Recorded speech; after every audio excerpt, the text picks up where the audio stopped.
یا بنی لا تقصص رؤیاک وقال النبی صلی اللہ علیہ وسلم من رآنی فی المنام فقد رآنی فإن الشیطان لا يتمثل صورتی وقال النبی صلی اللہ علیہ وسلم اصدق الرؤیا بالاسحار وقال النبی صلی اللہ علیہ وسلم لم يبق من النبوة إلا المبشرات قالوا وما المبشرات قال الرؤيا الصالحة يراها المسلم أو ترى له صدق اللہ العظیم۔ میرے انتہائی واجب الاحترام قابل صد احترام بھائیوں، دوستوں اور بزرگوں، شریعت میں خواب کی بھی بڑی اہمیت بیان ہوئی ہے۔ قرآن کریم میں اللہ رب العزت نے بھی 3 خوابوں کا تذکرہ فرمایا ہے۔ ایک وہ خواب جو حضرت یوسف علیہ السلام نے دیکھا، اپنے والد حضرت یعقوب علیہ السلام سے فرمایا، ابا جان کہ میں نے دیکھا ہے کہ ایک سورج اور ایک چاند اور 11 ستارے مجھے سجدہ کر رہے ہیں۔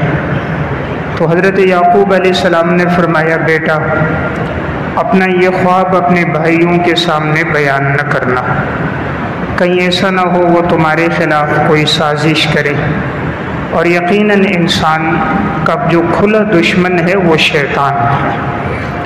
تو حضرت یوسف علیہ السلام کے خواب کا تذکرہ قرآن کریم میں ہے، اور پھر اس کی تعبیر بھی سامنے آئی کہ حضرت یوسف علیہ السلام کو اللہ تعالیٰ نے بعد میں مملکت عطا فرمائی، بادشاہت عطا فرمائی، اور پھر سورج اور چاند یعنی ان کے والدین اور 11 ستارے یعنی ان کے بھائی، اور پھر وہ ان کے فرما بردار اور تابع بھی ہوئے، اور انہوں نے ان کو سجدہ بھی کیا، اور یہ سجدہ تعظیمی تھا جو اس شریعت میں جائز تھا۔ لیکن اس شریعت میں سجدہ غیر اللہ کے لیے جائز نہیں ہے، نہ تعظیمی جائز ہے نہ سجدہ عبادت جائز ہے۔ شریعت محمدیہ میں صرف سجدہ اللہ رب العزت کی ذات کے لیے۔ تو حضرت یوسف علیہ السلام کے خواب کا تذکرہ قرآن کریم میں ہے۔ اسی طرح حضرت ابراہیم علیہ السلام نے خواب دیکھا تھا، اور اپنے بیٹے حضرت اسماعیل علیہ السلام سے فرمایا تھا، یا بنی انی ارا فی المنام انی اذبحک فانظر ماذا تری قال یا ابت افعل ما تؤمر ستجدنی ان شاء اللہ من الصابرین۔ فرمایا، پیارے بیٹے میں نے خواب دیکھا ہے کہ میں تمہیں خواب میں ذبح کر رہا ہوں، بتاؤ تمہاری کیا رائے ہے؟ فرمایا، ابا جان اپنے خواب کو پورا کرو، یقیناً آپ مجھے صبر کرنے والوں میں سے پاؤ گے۔ اور پھر یہ خواب بھی پورا ہوا۔ حضرت ابراہیم علیہ السلام اپنے بیٹے حضرت اسماعیل علیہ السلام کو جب ذبح کرنے لگے تو اللہ کی طرف سے ایک مینڈا آ گیا، ایک دمبا آیا جسے ذبح کیا گیا، اور پھر یہ سنت قیامت تک کے لیے جاری ہو گئی جسے سنت ابراہیمی کہتے ہیں۔ تو یہ ایک دوسرا خواب ہے جس کا تذکرہ قرآن میں ہے۔ تیسرا خواب جس کی طرف اشارہ سورہ فتح میں موجود ہے، رسول اللہ صلی اللہ علیہ وسلم نے خواب دیکھا تھا۔ آپ نے فرمایا کہ ہم عمرے کے لیے جا رہے ہیں، تفصیلات احادیث میں موجود ہیں۔ تو 1400 سے زائد صحابہ اکرام عمرے کی نیت سے روانہ ہوئے، حدیبیہ مقام پر پہنچے تو مشرکین نے اس سال عمرہ کرنے نہیں دیا، تو پھر حضرات صحابہ کرام نے وہیں احرام کھول دیا تو حلق کیا، اپنے جانوروں کو ذبح کیا اور نحر کیا۔ تو اگلے سال عمرۃ القضاء سن 7 ہجری میں آپ صلی اللہ علیہ وسلم نے پھر عمرہ کیا اور یہ خواب پورا ہو گیا۔ تو یہ 3 خواب تو وہ ہیں جن کا تذکرہ قرآن کریم میں موجود ہے۔ اسی طرح احادیث مبارکہ میں بھی آپ صلی اللہ علیہ وسلم نے خوابوں کا تذکرہ فرمایا۔ حدیث میں ہے رسول اللہ صلی اللہ علیہ وسلم نے ارشاد فرمایا لم يبق من النبوۃ الا المبشرات قالوا وما المبشرات قال الرؤيا الصالحہ۔ آپ صلی اللہ علیہ وسلم نے فرمایا نبوت ختم ہو چکی ہے، نبوت باقی نہیں رہی، لیکن خوشخبری دینے والے اچھے خواب اب بھی باقی ہیں۔ تو صحابہ اکرام نے پوچھا یہ خوشخبری دینے والے خوابوں سے کیا مراد ہے؟ آپ نے فرمایا یہ وہ ہیں کہ جو مسلمان خود دیکھتا ہے۔ اور ایک حدیث میں ہے یراہ المسلم او ترا لہ، کبھی انسان خود دیکھ لیتا ہے اور کبھی اس قسم کے اچھے خواب کسی اور کو دکھا دیے جاتے ہیں، یعنی انسان کا وہ بھائی ہے، بیٹا ہے، گھر والی ہے، دوست احباب ہیں، رشتہ دار ہیں، شاگرد ہیں، کبھی وہ خواب انہیں دکھا دیا جاتا ہے۔ تو گویا حدیث میں اشارہ یہ ہے کہ نبوت کا سلسلہ تو ختم ہو گیا، لیکن خوشخبری دینے والے اچھے خواب اب بھی باقی ہیں کہ جن کے ذریعے اللہ تعالیٰ اپنے بندے کی رہنمائی کرتے ہیں۔ بسا اوقات اس میں مستقبل کے حوالے سے رہنمائی ہوتی ہے، اس لیے جب انسان کوئی خواب دیکھے تو کسی عالم سے یا کسی قلبی دوست سے جو خواب کی تعبیرات سے واقف ہو اس سے اس کی تعبیر پوچھ لے۔ حدیث میں آتا ہے لا تحدث الا حبیبا او لبیبا، خواب بیان نہ کرو مگر اپنے دوست کو بیان کرو اور یا عقل مند انسان کو بیان کرو، یعنی جو تم سے قلبی محبت رکھتا ہے یا اس کو بیان کرو، یا کوئی عقل مند انسان ہے اسے بیان کرو تاکہ وہ تمہیں خواب کی اچھی تعبیر دے۔ حدیث میں آتا ہے آپ صلی اللہ علیہ وسلم نے فرمایا خواب جو ہے یہ تو اس طرح ہے جیسے کہ پرندے کی ٹانگ کے ساتھ معلق ہے، جس طرح تعبیر دے دی جائے اسی کے مطابق ہوتا ہے، یعنی جیسے تعبیر دی ویسے گویا پرندہ اس سمت میں اڑ گیا۔ تو اگر کوئی اچھی تعبیر دیتا ہے تو اچھی تعبیر سامنے آتی ہے، خدا نخواستہ تعبیر نہیں جانتا بری تعبیر بتاتا ہے تو اس کے مطابق بھی سامنے آتا ہے۔ اس لیے شریعت کی تعلیمات یہ ہیں کہ جب کوئی انسان اچھا خواب دیکھے تو کسی عالم سے، جاننے والے سے، سمجھدار آدمی سے اس کی تعبیر پوچھ لے۔ نبی اکرم صلی اللہ علیہ وسلم نے ارشاد فرمایا اصدق الرؤیا بالاسحار، سب سے سچا خواب وہ ہوتا ہے جو انسان عموماً سحری کے وقت دیکھتا ہے۔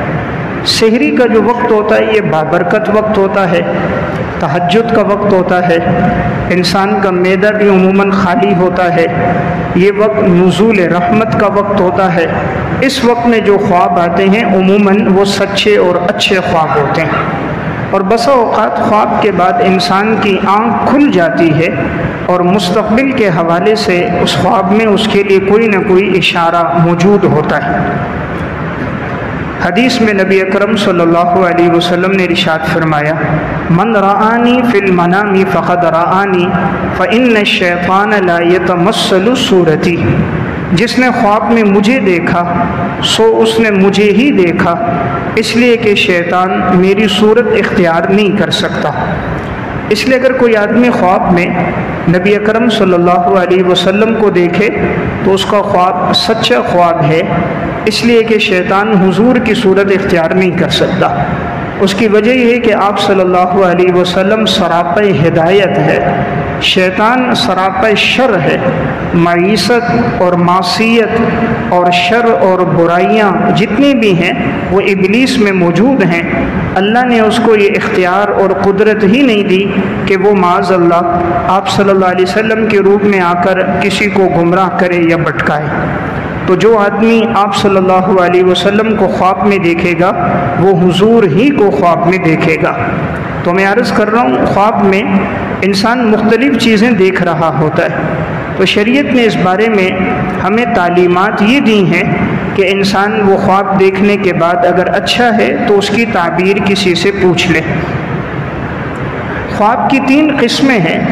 ایک قسم تو وہ ہے جو حدیث النفس کہلاتا ہے، یعنی دن بھر میں انسان جو کام کاج کرتا ہے وہی چیز خواب میں آ رہی۔ ایک آدمی لکھتا ہے، پڑھتا ہے، مطالعہ کرتا ہے، کوئی مکینک ہے، کوئی مستری ہے، کوئی کھیل کود میں وقت گزار رہا ہے، تو جس شعبے کے ساتھ، جس ہنر کے ساتھ انسان منسلک ہے، بسا اوقات وہی چیز خواب میں آتی ہے، اس کی تو کوئی تعبیر نہیں ہوتی۔ دوسری قسم وہ خواب ہے کہ جو اللہ رب العزت کی طرف سے ہوتا ہے، جسے مبشرات کہتے ہیں۔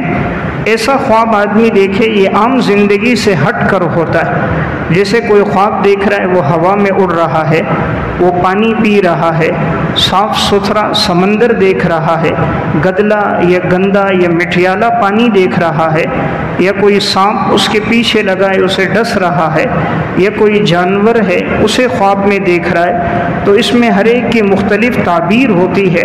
تو پھر وہ ماہر فن سے وہ تعبیر پوچھنی چاہیے، اس میں کوئی نہ کوئی اشارہ اور زندگی کے کسی اہم پہلو کی طرف اس میں رہنمائی ہوتی ہے۔ خواب کی تیسری قسم ہوتی ہے جو تخویف من الشیطان، شیطان کی طرف سے ڈرانے دھمکانے کے لیے ہے، کہ انسان خواب میں دیکھتا ہے شیطان ہے، جنات ہیں، مختلف چیزیں اس کے پیچھے لگی ہوئی ہیں، یا اسے ڈرا رہی ہیں، دھمکا رہی ہیں، یا مختلف چیزوں کو، صورتوں کو دیکھتا ہے، اس کی کوئی تعبیر نہیں ہوتی۔ ایسے وقت جب آدمی ایسا برا خواب دیکھے تو حدیث میں تعلیمات یہ ہیں کہ وہ اپنی کروٹ کو تبدیل کر دے، بائیں طرف 3 مرتبہ تھوک دے، اعوذ باللہ من الشیطان الرجیم پڑھ لے، اور اگر ممکن ہو تو انسان وضو کر لے، 2 رکعت نماز پڑھ لے، اور پھر ایسا خواب کسی کو بیان نہ کرے تو اس کو کوئی نقصان نہیں ہوتا۔ نبی اکرم صلی اللہ علیہ وسلم فجر کی نماز کے بعد عموماً صحابہ سے پوچھتے تھے کہ آپ میں سے کسی نے کوئی خواب دیکھا ہے تو مجھے بتاؤ، تو صحابہ خواب دیکھتے تو آپ تعبیر بتاتے۔ ایک دفعہ آپ نے پوچھا، صحیح بخاری کی روایت ہے، حضرت برا بن عازب رضی اللہ تعالیٰ عنہ سے، آپ نے فرمایا کسی نے خواب دیکھا ہے؟ تو صحابہ میں کسی نے کچھ نہ کہا۔ حضور نے فرمایا آج کی رات میں نے خواب دیکھا ہے۔ تو نبی اکرم صلی اللہ علیہ وسلم نے اپنے خواب کا تذکرہ کیا۔ پیغمبر کا خواب وہی ہوتا ہے۔ حضور نے اپنا خواب سنایا کہ میں نے دیکھا کہ رات 2 آدمی میرے پاس آئے اور انہوں نے خواب میں مجھے سے کہا کہ چلو۔ میں خواب میں ان کے ساتھ چلنے لگا، چلتے چلتے ایک جگہ پہنچے تو میں نے دیکھا کہ ایک آدمی لیٹا ہوا ہے اور 2 آدمی ہیں، ان کے پاس لوہے کی سلاخ ہے، اور وہ اس لیٹے ہوئے آدمی کے منہ میں لوہے کی سلاخ داخل کرتے ہیں اور وہ اس کے پیچھے گدی سے نکل جاتی ہے، پھر کبھی داخل کرتے ہیں تو جبڑے سے نکلتی ہے، تو یہ بڑی سخت اذیت میں ہے، پھر سلاخ نکالتے ہیں، منہ ٹھیک ہوتا ہے، پھر منہ میں سلاخ داخل کر دیتے ہیں۔ میں نے پوچھا یہ کون ہے؟ کہا آگے چلیے۔ آپ صلی اللہ علیہ وسلم فرماتے ہیں میں خواب میں آگے چلا، پھر میں نے دیکھا، مجھے نظر آیا کہ ایک تندور ہے جس میں نیچے آگ جل رہی ہے، اور تندور میں برہنہ مرد ہیں، برہنہ عورتیں ہیں۔ اب جب آگ تیز ہوتی ہے تو یہ برہنہ مرد اور عورتیں اوپر تک آ جاتے ہیں۔ تندور نیچے سے کشادہ ہے، اوپر سے تنگ ہے، تو یہ باہر نہیں نکل سکتے، اور پھر جب تھوڑی آگ دھیمی ہوتی ہے تو پھر یہ نیچے کی طرف چلے جاتے ہیں۔ تو یہ مرد اور عورت برہنہ اس آگ کے عذاب میں مبتلا تھے۔ میں نے پوچھا یہ کون ہے، کس وجہ سے عذاب دیا جا رہا ہے؟ تو ان دونوں نے مجھ سے کہا آگے چلیے۔ نبی اکرم صلی اللہ علیہ وسلم فرماتے ہیں میں خواب میں آگے گیا، پھر میں نے دیکھا مجھے ایک شخص نظر آیا جو زمین پر لیٹا ہے، اور اس کے پاس ایک آدمی کھڑا ہے جس کے پاس ایک بڑا پتھر ہے، اور وہ بڑا پتھر لیتا ہے اس کے سر پہ مارتا ہے، جیسے مارتا ہے تو اس کا سر بالکل ریزہ ریزہ ہو جاتا ہے، کچل دیا جاتا ہے، اور پتھر لڑک کر آگے چلا جاتا ہے۔ پھر وہ شخص وہ پتھر اٹھا کر لاتا ہے، اتنے میں اس کا سر پھر ٹھیک ہوتا ہے، پھر وہ پتھر مارتا ہے اور اس کا سر کچل دیا جاتا ہے، اور پھر پتھر لڑک جاتا ہے، پھر وہ اٹھا کے لاتا ہے۔ تو میں نے خواب میں پوچھا یہ کون ہے؟ فرمایا آگے چلیے۔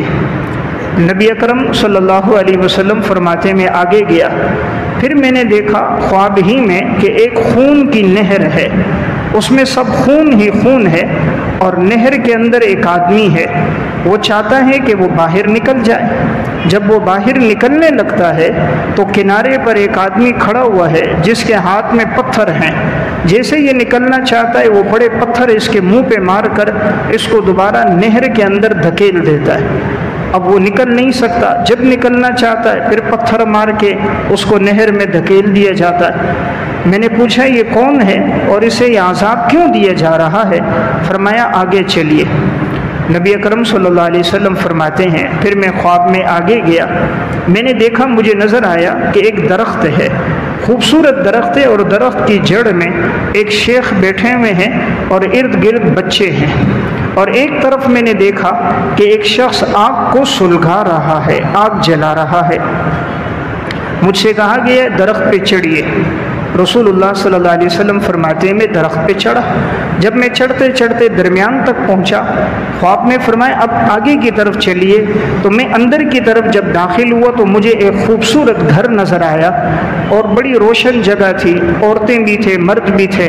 تو میں نے دیکھا تو بڑا خوبصورت گھر تھا. دیکھنے کے بعد مجھ سے فرمایا اب اور اوپر چڑھیے.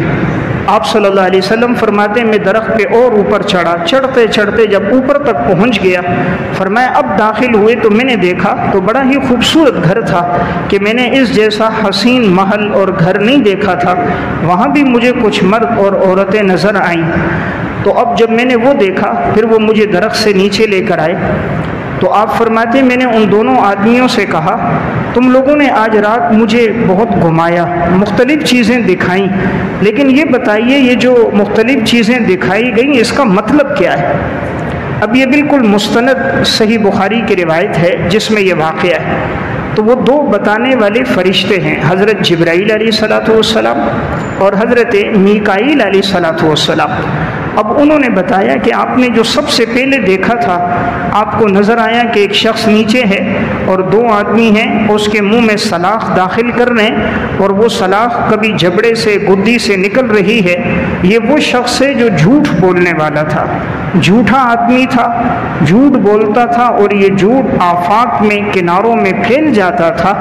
تو اس وجہ سے اس کو سزا دی جا رہی ہے. جس زبان سے جھوٹ بولتا تھا تو سزا من جنس العمل ہے, اسی طرح اس کو یہ سزا دی گئی. آپ نے فرمایا وہ جو دوسرا میں نے دیکھا کہ تندور تھا اور اس میں مرد عورت برہنہ جل رہے تھے. تو ان دونوں فرشتوں نے کہا یا رسول اللہ وہ برہنہ مرد اور عورت زانی مرد زانی عورتیں, زنا کرنے والے مرد اور زنا کرنے والی عورتیں ہیں, اور وہ جو تندور دیکھا ہے اس میں آگ کا عذاب ہے. تو یہ زانی مرد اور عورت اس میں جل رہے ہیں اور ان کا یہ عذاب جاری ہے. آپ نے فرمایا وہ تیسرا کیا تھا جس کے سر کو کچل دیا جاتا تھا پتھر سے؟ تو دونوں فرشتوں نے کہا یا رسول اللہ یہ وہ شخص ہے جس نے قرآن کریم پڑھا لیکن رات کو قرآن کی تلاوت نہیں کی, دن کو قرآن پر عمل نہیں کیا, یعنی قرآن کو بھلا دیا. قرآن کا حافظ تھا, قرآن بھول گیا. قرآن ناظرہ پڑھنے والا تھا, قرآن کو بھلا دیا, تلاوت چھوڑ دی, قرآن کے مطابق اس نے عمل نہیں کیا. تو اس کے سر کو کچلا جا رہا ہے کہ اس نے قرآن کے مطابق زندگی کیوں نہیں گزاری, قرآن کو یاد کیوں نہیں رکھا. چوتھا آدمی جسے خواب میں دیکھا گیا کہ وہ خون کی نہر ہے اور اس نہر کے اندر ہے اور اس کو پتھر مار کے اندر دھکیلا جاتا ہے, باہر نہ نکلے. تو دونوں فرشتوں نے کہا یہ سود خور آدمی ہے, یہ جو خون نظر آیا یہ سود ہے اور یہ سود کھانے والا ہے, اس کی زندگی سود کھانے میں گزری ہے, توبہ نہیں کی ہے, اس کے لیے یہ عذاب ہے. اس لیے سود خور کے لیے تو حدیث میں سخت عذاب آیا کہ سود کا 1 درہم تو ایسا ہے گویا کوئی 36 مرتبہ اپنی ماں سے زنا کرے. اتنا گناہ ہے سود کا. قرآن کریم میں تو اس کے لیے سخت وعید ہے کہ اگر کوئی سود کھانے سے باز نہیں آتا تو اللہ اور اللہ کے رسول کی طرف سے اس کے لیے اعلان جنگ ہے. اللہ فرما رہے میں اس سے جنگ کروں گا جو سود نہیں چھوڑتا.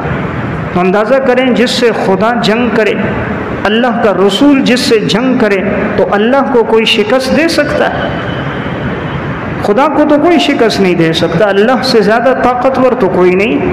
نتیجہ یہ نکلتا ہے, علماء نے لکھا ہے کہ سود خور آدمی کا اکثر پھر ایسا دیکھا گیا جب آدمی جنگ کرتا ہے تو دوسرے کی قیمتی چیز لیتا ہے, اور انسان کے پاس سب سے قیمتی چیز ایمان ہے، تو بسا اوقات پھر خاتمہ ایمان پہ نہیں ہوتا، مستقبل کی زندگی تاریک ہو جاتی ہے، انسان لا علاج بیماریوں میں مبتلا ہو جاتا ہے، اولادیں نافرمان ہو جاتی ہیں، زندگی کا سکون ختم ہو جاتا ہے۔ عموماً ایسے لوگ ذہنی امراض، ٹینشن، ڈپریشن میں مبتلا ہو جاتے ہیں۔ پھر آپ صلی اللہ علیہ وسلم نے فرمایا وہ جو میں نے خواب میں دیکھا درخت کے ساتھ ایک شیخ تھا، وہ کون ہے؟ کہا وہ حضرت ابراہیم علیہ السلام۔ آپ نے فرمایا وہ بچے کون تھے؟ فرمایا کہ وہ انسان ہیں، جو انسانوں کی اولاد، وہ نابالغ بچے ہیں۔ آپ نے فرمایا وہ جو آگ جلا رہا تھا، کہا وہ جہنم کا داروغہ مالک ہے، مالک ہے جو آگ جہنم کی سلگا رہا ہے۔ آپ نے فرمایا جب درخت پہ چڑھا تو درمیان میں نے خوبصورت گھر دیکھا، فرمایا یہ عام مومنین کا گھر ہے، عام مسلمان کہ جنہوں نے نیکی کی زندگی گزاری، اطاعت کی، جب ان کا انتقال ہوگا تو ان کے لیے جنت میں یہ محل اور یہ گھر ہے۔ آپ نے فرمایا جو میں نے سب سے اوپر خوبصورت محل دیکھا وہ کس کا ہے؟ تو دونوں فرشتوں نے کہا وہ شہداء کا گھر ہے، کہ جو شہید لوگ ہیں اسلام کی آبیاری کے لیے، اعلاء کلمت اللہ کے لیے جنہوں نے جان دی ہے، یہ ان کے لیے محل ہے۔ پھر آپ نے فرمایا تم دونوں کون؟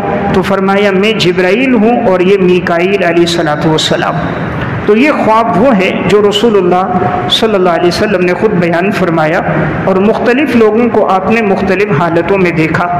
تو میں عرض کر رہا ہوں شریعت کی تعلیمات خواب کے بارے میں یہ ہیں کہ اگر کوئی خواب دیکھتا ہے تو کسی سے، اچھے عالم سے، سمجھدار اور دانا آدمی سے اس خواب کی تعبیر پوچھ لے۔ خواب کی تعبیرات میں اللہ تعالیٰ نے سب سے زیادہ ملکہ تو جناب رسول اللہ صلی اللہ علیہ وسلم کو عطا فرمایا تھا، اس کے بعد جناب ابو بکر صدیق رضی اللہ تعالیٰ عنہ کو، دیگر صحابہ کو، اور تابعین میں امام ابن سیرین رحمہ اللہ متوفہ 110 ہجری بڑے معبر گزرے ہیں۔ مختلف لوگ خواب دیکھتے اور یہ مختلف تعبیرات بتاتے۔ ان کے دور میں مختلف لوگوں کے خواب میں چند ایک عرض کرتا ہوں جس سے معلوم ہوگا کہ خواب کی تعبیر کا انسانی زندگی پہ بڑا اثر ہوتا ہے۔ خواب میں موسم کا بھی اعتبار ہے، دیکھنے والے کی شخصیت کا بھی اعتبار ہوتا ہے، عدد کا بھی اعتبار ہوتا ہے، نام کا بھی اعتبار ہوتا ہے۔ امام ابن سیرین رحمہ اللہ کے پاس ایک شخص آیا، کہ حضرت میں نے دیکھا ہے خواب کے ہماری چارپائی کے نیچے سرخ انگارے ہیں، جو انگارے ہوتے ہیں سرخ، وہ انگارے مجھے نظر آئیں۔ حضرت نے فرمایا اپنے بچوں کو جلدی سے گھر سے باہر نکالو، گھر کی چھت نیچے گرے گی۔ جیسے نکالا چند گھنٹوں کے بعد گھر کی چھت نیچے گر گئی۔ کچھ وقت گزرا، پھر ایک شخص آیا، اس نے کہا حضرت میں نے خواب دیکھا ہے کہ ہماری چارپائی کے نیچے اسی طرح سرخ انگارے ہیں، خوبصورت ہیں، چمک رہے ہیں۔ حضرت نے فرمایا اس جگہ کو کھودو، نیچے سے دینار نکلیں گے۔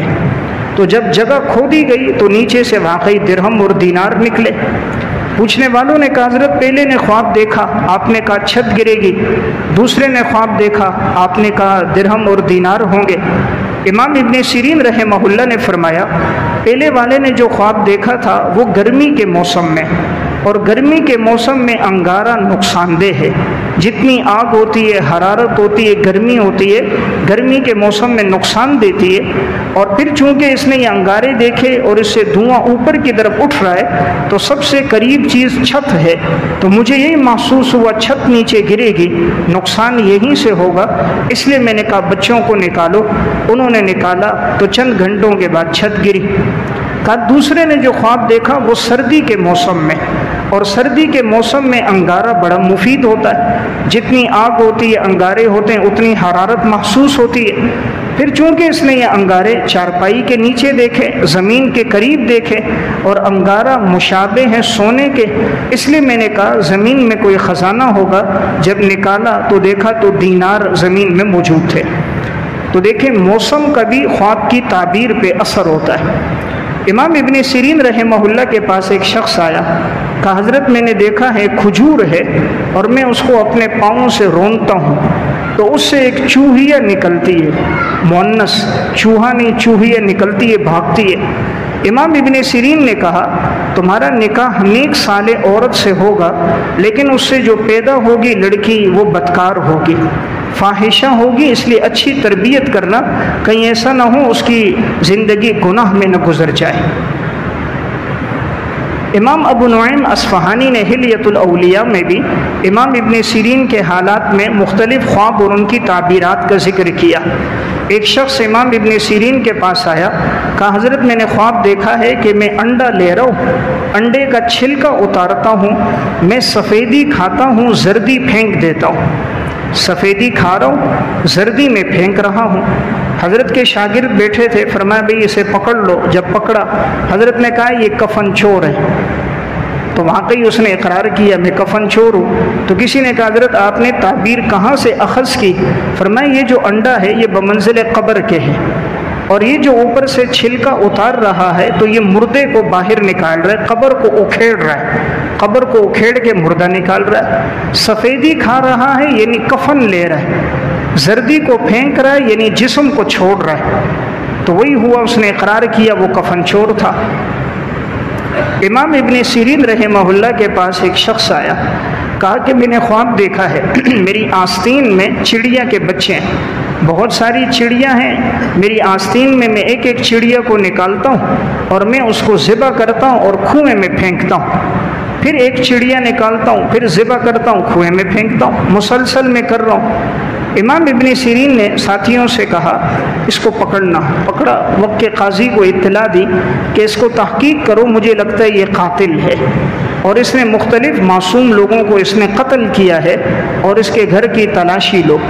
قاضی وقت چونکہ جانتے تھے امام ابن سیرین اپنے دور کے بڑے معبر، بڑے اللہ والے تھے، انہوں نے ان کے گھر کی جب تلاشی لی تو پتہ چلا واقعی گھر میں کنواں اس نے کھدوایا ہوا تھا، اور یہ بدبخت عام لوگ جو جاتے تھے ان کو کسی ہیلے بہانے اپنے گھر لے کر آتا، کسی کو لے آتا، گھر لا کر ان سے مال وغیرہ لوٹ لیتا، پھر ان کو قتل کر دیتا اور قتل کر کے لاشوں کو کنویں میں پھینک دیتا۔ اب جو چڑیا کے بچے آستین میں، جو جیسے اردو میں کہتے ہیں آستین کا سانپ، یعنی بظاہر اچھا نظر آئے لیکن حقیقت میں دشمن ہو، تو چڑیا کے بچوں میں تعبیر تھی کہ وہ بظاہر معصوم، بے گناہ، اور یہ ان کو اعتماد کے لباس میں لا کر دھوکہ دیتا، قتل کرتا۔ تو دیکھا گیا تو اس کے کنویں سے لاشیں برآمد ہو گئی، تو قاضی وقت نے پھر اس سے کہا تو اس نے اقرار کیا، تو اقرار کے بعد اس کو قتل کر دیا گیا۔ تو میں عرض کر رہا تھا کہ خواب کی مختلف تعبیرات ہے، اہل فن اس کو جانتے ہیں، اس لیے اس کو نظر انداز نہیں کرنا چاہیے۔ جب کوئی اچھا خواب ہو اس میں اللہ کی طرف سے ہمارے لیے کوئی رہنمائی ہوتی ہے کہ مستقبل کے حوالے سے کوئی اشارہ ہوتا ہے، وہ کسی سے پوچھ کر انسان اپنی زندگی گزارے۔ تفسیر مدارک میں واقع خلیفہ ابو جعفر منصور نے خواب دیکھا، ملک الموت کو خواب میں دیکھا، اسرائیل علیہ السلام کو۔ بادشاہ نے اس سے پوچھا میری کتنی زندگی ہے؟ اس نے 5 انگلیوں سے اشارہ کیا، تو بادشاہ کی آنکھ کھل گئی، بڑا گھبرا گیا۔ اس نے اپنے جو وزیر تھے ان کو بلایا، سب سے پوچھا بھئی اس کا کیا مطلب؟ میں نے ملک الموت سے کہا میری زندگی، اس نے 5 انگلیوں سے اشارہ کیا۔ کسی نے کہا حضرت آپ کی زندگی 5 دن ہے، کسی نے کہا لگتا ہے 5 گھنٹے ہے، کسی نے کہا 5 مہینے، کسی نے کہا 5 سال۔ اس نے امام ابو حنیفہ رحمہ اللہ سے پوچھا حضرت آپ بتائیے۔ حضرت نے فرمایا کہ ملک الموت اسرائیل علیہ السلام یہ اشارہ کر رہا ہے کس کی موت کب آئے گی، یہ سورہ لقمان کی آخری آیت ہے جس میں 5 باتوں کی طرف اشارہ ہے کہ ان 5 باتوں کا علم صرف اللہ کے پاس ہے۔ ان اللہ عنده علم الساعة وينزل الغیث ويعلم ما في الارحام وما تدری نفس ماذا تکسب غدا وما تدری نفس بأي ارض تموت۔ ان 5 باتوں میں ایک بات، کون انسان کب مرے گا، کہاں مرے گا، کس وقت مرے گا، تو یہ اشارہ یہ اللہ کو پتہ ہے، مجھے نہیں پتا۔ تو ملک الموت یہ بتا رہے مجھے نہیں پتا، یہ بات ان 5 باتوں میں سے جس کا علم صرف اللہ کے پاس ہے۔ تو بادشاہ بڑا خوش ہو گیا، جان میں جان آ گئی، ورنہ تو سمجھتا تھا شاید 5 دن یا 5 مہینے بعد مر جاؤں۔ تو میں عرض کر رہا تھا خواب کی تعبیر ایک مستقل فن ہے، جیسا حدیث میں کہ لم یبق من النبوۃ الا المبشرات، نبوت ختم ہو گئی لیکن اچھے خواب اب بھی باقی ہے۔ یہ خواب کبھی آدمی خود دیکھ لیتا ہے یا یہ خواب اللہ کسی اور کو اس کے بارے میں دکھا دیتا ہے۔ امام بخاری رحمۃ اللہ علیہ بہت بڑے محدث ہیں، کشف الظنون میں اور ہدی الساری میں یہ واقعہ ہے۔ امام بخاری کہتے ہیں میں نے خواب دیکھا کہ نبی اکرم صلی اللہ علیہ وسلم کا جسم مبارک ہے اور میرے ہاتھ میں پنکھا ہے، میں پنکھا مار رہا ہوں، آپ صلی اللہ علیہ وسلم کے جسم مبارک کے قریب کسی مکھیوں کو، گرد و غبار کو میں آنے نہیں دے رہا، سب مکھیوں کو ہٹا رہا ہوں، آپ کے جسد اطہر کی میں صفائی کر رہا ہوں، ارد گرد کی جگہ کو میں صاف کر رہا ہوں۔ تو کسی سے خواب کی تعبیر پوچھی، انہوں نے کہا اللہ آپ سے حدیث کا کام لے گا کہ حضور کی طرف نسبت صحیح حدیثوں کی ہوگی، غلط باتوں کو، موضوع باتوں کو، من گڑت باتوں کو، غیر مستند باتوں کو آپ الگ کرو گے، صحیح باتوں کی نسبت رسول اللہ صلی اللہ علیہ وسلم کی طرف کرو گے۔ تو اللہ نے آپ سے دین کا اتنا بڑا کام لیا کہ آپ نے پھر 16 سال کے عرصے میں صحیح بخاری لکھی۔ تو یہ خواب میں اشارہ ہوا اور پھر امام بخاری نے یہ کام کیا۔ امام ابو حنیفہ رحمۃ اللہ علیہ بہت بڑے عالم ہیں، انہوں نے خواب دیکھا تھا کہ نبی اکرم صلی اللہ علیہ وسلم کا روضہ مبارک ہے، تو آپ علیہ الصلوۃ والسلام کے روضہ مبارک میں آپ کی قبر پہ تشریف لائیں اور وہاں آ کر جو گرد و غبار ہے، مٹی ہے، اس کو ہٹا رہے ہیں اور جو مٹی ہے اس کو پھونک مار کے ادھر ادھر اڑا رہے ہیں، صاف کر رہے ہیں، جگہ کو بالکل پاکیزہ کر رہے ہیں اور ہوا میں گرد و غبار کو بکھیر رہے ہیں۔ تو کسی سے پوچھا، انہوں نے کہا یہ کوئی بڑے عالم ہوں گے جن کا علم آفاق میں پھیل جائے گا، یعنی مشرق میں، مغرب میں، شمال میں، جنوب میں، وہ آپ صلی اللہ علیہ وسلم کی نسبت سے روایات، مسائل بیان کریں گے اور وہ مسائل آفاق میں پھیلیں گے، یعنی دین کی بڑی خدمت کریں گے۔ تو وہی ہوا، اللہ تعالیٰ نے امام ابو حنیفہ سے پھر دین کا بڑا کام لیا۔ تو میں ایک بات عرض کر رہا تھا کہ خواب میں مختلف اس طرح کے اشارے بھی اہل علم کو ہوئے اور بعض کی بخشش ہوئی اور انہوں نے بعد والوں کو خواب میں اپنا عمل بتایا کہ یہ عمل اللہ کو پسند آیا اور ہماری مغفرت ہو گئی۔ سیر و اعلام النبلاء میں واقعہ ہے کہ سلیمان بن داؤد شازکونی رحمۃ اللہ علیہ انتقال کے بعد کسی نے خواب دیکھا کہ شیراز کی جامع مسجد ہے اور اس کے محراب میں کرسی ہے، خوبصورت کرسی پر بیٹھے ہوئے ہیں، بہترین جبہ انہوں نے پہنا ہوا ہے، بڑے ہی مزین ہے۔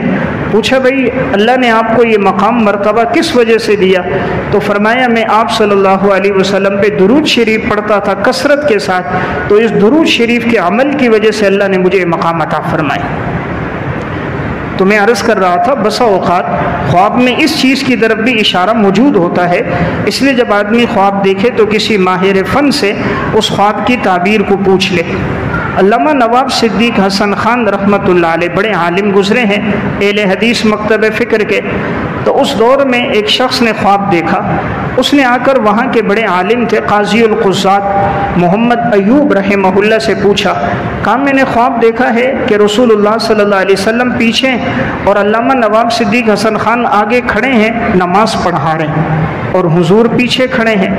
تو انہوں نے کہا واقعی دیکھا ہے؟ کہا میں نے دیکھا ہے۔ کہا لگتا یہی ہے علامہ نواب صدیق حسن خان کا انتقال ہو جائے گا۔ تو ایک دن گزرا نہیں، پتہ چلا اگلے دن علامہ نواب صدیق حسن خان کا انتقال ہو گیا۔ تو وہ شخص ان کے پاس آیا، حضرت آپ نے کیسے کہا تھا کہ حضرت کا انتقال ہوگا؟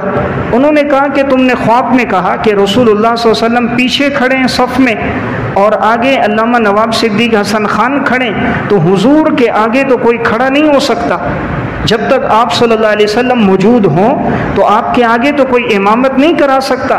ہاں حضور کے آگے جنازہ ہو سکتا ہے، حضور کے آگے کوئی امامت بیداری میں صحت میں نہیں کرا سکتا ہے۔ تو اشارہ یہ کہ ان کا انتقال ہوگا، اور وہی ہوا۔ ایک دن گزرا تھا، علامہ نواب صدیق حسن خان کا انتقال ہو گیا تھا۔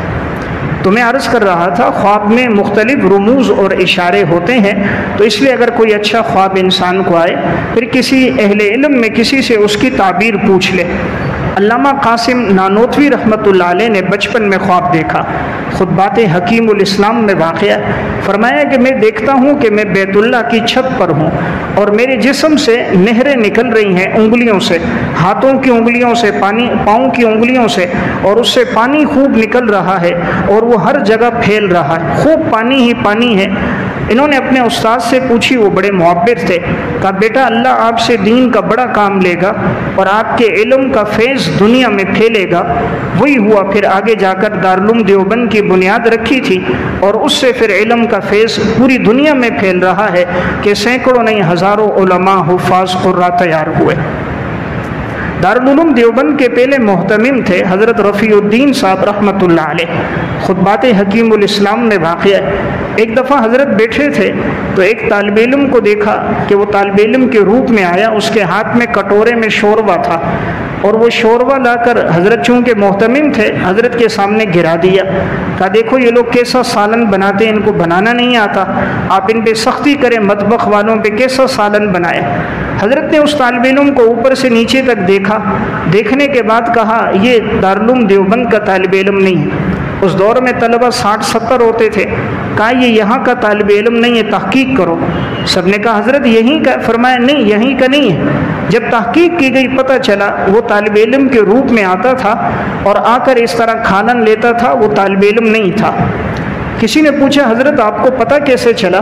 فرمایا جس وقت مجھے یہاں کا اہتمام ملا تو میں نے خواب دیکھا تھا رسول اللہ صلی اللہ علیہ وسلم کو کہ آپ علیہ الصلوۃ والسلام یہاں تشریف لائے اور یہاں ایک کنواں ہے، اس میں دودھ ہے اور آپ صلی اللہ علیہ وسلم یہاں سے دودھ تقسیم کر رہے ہیں۔ اب آنے والے طلبہ ہیں، کسی کے پاس بالٹی ہے، کسی کے پاس گلاس ہے، کسی کے پاس جگ ہے، کسی کے پاس کٹورا ہے، کوئی اپنے ہاتھوں میں دودھ لے رہا ہے، آپ صلی اللہ علیہ وسلم دودھ ڈال رہے ہیں۔ تو تمام طلبہ کو میں دیکھ رہا تھا تو کہا ان طلبہ میں مجھے یہ نظر نہیں آیا، تو مجھے لگتا یہی تھا یہ یہاں کا طالب علم نہیں۔ تو دودھ تقسیم کرنا یہ علوم نبوت ہے، گویا ہر آدمی اپنے ظرف کے مطابق لے رہا ہے، کوئی زیادہ علوم نبوت لے رہا ہے، کوئی کم علوم نبوت لے رہا ہے۔ تو جب بعد میں تحقیق ہوئی تو واقعی وہ طالب علم نہیں تھا۔ تو میں ایک بات عرض کر رہا تھا، بعض چیزیں خواب کے ذریعے سے بھی اس میں اشارہ موجود ہوتا ہے۔ اسی طرح کا خواب جناب رسول اللہ صلی اللہ علیہ وسلم نے خود بھی دیکھا۔ آپ نے فرمایا میں نے دیکھا، میں نے دودھ پیا، اتنا پیا کہ میں سیراب ہو گیا، پھر میں نے اپنا بچا ہوا دودھ حضرت عمر کو دیا۔ صحابہ نے پوچھا یا رسول اللہ اس کی تعبیر کیا ہے؟ آپ صلی اللہ علیہ وسلم نے فرمایا اس کی تعبیر علم کے ساتھ ہے کہ اللہ تعالیٰ انہیں خصوصی علم عطا فرمائے گا۔ تو اللہ تعالیٰ نے حضرت عمر رضی اللہ تعالیٰ عنہ کو بڑا علم عطا فرمایا۔ تو بعض چیزیں خواب میں اس طرح کے اس میں رموز اور اشارات بھی موجود ہوتے ہیں۔ علامہ قاسم نانوتوی رحمہ اللہ کے پاس علامہ یعقوب نانوتوی رحمہ اللہ ہے کہ حضرت میں نے کل رات خواب دیکھا ہے، خواب میں نے دیکھا کہ ایک دمبا ہے بڑا، اور وہ دمبا سنگ والا مجھے ٹکر مارنے کے لیے آگے ہو رہا ہے، تو میں سنگوں سے پکڑ کے اس کو پیچھے کر رہا ہوں، وہ مجھے پیچھے کر رہا ہے، میں اس کو دھکیل رہا ہوں، وہ مجھے دھکیل رہا ہے۔ آخر کار اس نے مجھے سنگ میری بائیں ران میں مارا اور ران سے 2-3 قطرے خون کے نکلے۔ حضرت نے فرمایا تمہارے چچا زاد میں سے کسی چھوٹی بچی کا انتقال ہوگا۔ ابھی یہ موجود تھے، تھوڑی دیر بعد خبر آئی، وہی ہوا کہ ان کی چچا زاد تھی، اس کی بیٹی کا انتقال ہوا ہے۔ علامہ قاسم نانوتوی سے پوچھنے لگے مولانا یعقوب نانوتوی حضرت یہ تعبیر آپ نے کہاں سے اخذ کی؟ علامہ قاسم نانوتوی رحمہ اللہ نے فرمایا دمبا جو ہے اس کی تعبیر حدیث میں موت کے ساتھ ہے۔ رسول اللہ صلی اللہ علیہ وسلم نے فرمایا جب جنت والوں کو جنت میں داخل کر دیا جائے گا، اہل جہنم کو جہنم میں داخل کر دیا جائے گا تو دمبا لایا جائے گا، اور اہل جنت والے بھی کنارے پر آئیں گے، جہنم والے بھی۔ اللہ رب العزت فرمائیں گے آج موت کو یعنی دمبے کو ذبح کیا جا رہا ہے، آج کے بعد موت نہیں ہے۔ جو جنت میں ہے تو وہ ہمیشہ کے لیے جنت میں، جو جہنم میں ہے تو وہ کفار ہمیشہ کے لیے جہنم میں۔ تو حدیث میں دمبے کی تعبیر موت سے آئی ہے، اس لیے میں نے سمجھا یہ موت ہے۔ اور پھر جو ران پہ اس نے سینگ مارا، اہل عرب جو پیٹ ہے اس کی تعبیر کرتے ہیں بطن کی، دادا کے ساتھ، دادا اور پڑ دادا کے ساتھ تعبیر ہوتی ہے بطن کی، اور جو رانوں کی تعبیر ہوتی ہے اہل عرب کے ہاں فخذ کی، وہ ہوتی ہے چچا زاد، چچا تایا ان کے ساتھ۔ دائیں کی تعبیر ہوتی ہے مردوں کے ساتھ، بائیں کی تعبیر ہوتی ہے عورتوں کے ساتھ۔ تو اس نے چونکہ ران پہ مارا تو اشارہ تھا چچزاد میں سے کسی کی موت ہوگی، عورتوں میں سے ہوگی، چونکہ 2-3 قطرے خون کے نکلے تو میں سمجھ گیا کسی بچی کا انتقال ہوگا، تو وہی ہوا، بچی کا انتقال ہوا تھا۔ تو دیکھیں تعبیر کے فن میں اتنی باریکیاں بھی موجود ہیں کہ اس کے بعد جا کر آدمی کسی نتیجے پہ پہنچ رہا ہوتا ہے۔ علامہ قاسم نانوتوی رحمہ اللہ بیٹھے تھے خطبات حکیم الاسلام میں، مولانا منیر احمد صاحب حضرت کے عزیز تھے، انہوں نے آ کر خواب بتایا، حضرت میں نے دیکھا بریلی جگہ کا نام ہے، وہاں سے بطخیں اڑ کے آ رہی ہیں، اور وہ بطخیں بڑی سفید خوبصورت اڑ کر آتی ہیں، آ کر ہمارے گھر میں آ رہی ہیں، گھر کے صحن میں آ رہی ہیں، ساری بطخیں اڑ کے آ رہی ہیں۔ حضرت نے فرمایا، ان کے ساتھ چونکہ تعلق تھا، قریبی تھے، فرمایا بھائی مٹھائی کھلاؤ گے تو تمہیں تعبیر یہ دوں گا کہ تمہاری نوکری اچھی لگنے والی ہے، تمہاری تنخواہ 20 روپے ہوگی، اور اگر نہیں کھلاتے تو تمہاری تنخواہ 11 روپے ہوگی۔ اس نے کہا نہیں حضرت کھلاؤں گا۔ اس نے حضرت کو مٹھائی کھلائی، حضرت نے کہا تمہاری 20 روپے تنخواہ ہوگی۔ 2 دن گزرے، خط آیا، ان کے ایک عزیز تھے، ان کو پتہ چلا تھا کہ یہ بے روزگار ہیں، تو انہوں نے بریلی میں ایک جگہ درخواست دی ان کے لیے، تو ان کی نوکری وہاں لگ گئی۔ تو بطخوں کا وہاں سے اڑ کر آنا یہ رزق ہے، یہ رزق ہے کہ وہاں سے رزق آ رہا ہے اس کے گھر کے صحن میں۔ انہوں نے کہا حضرت آپ نے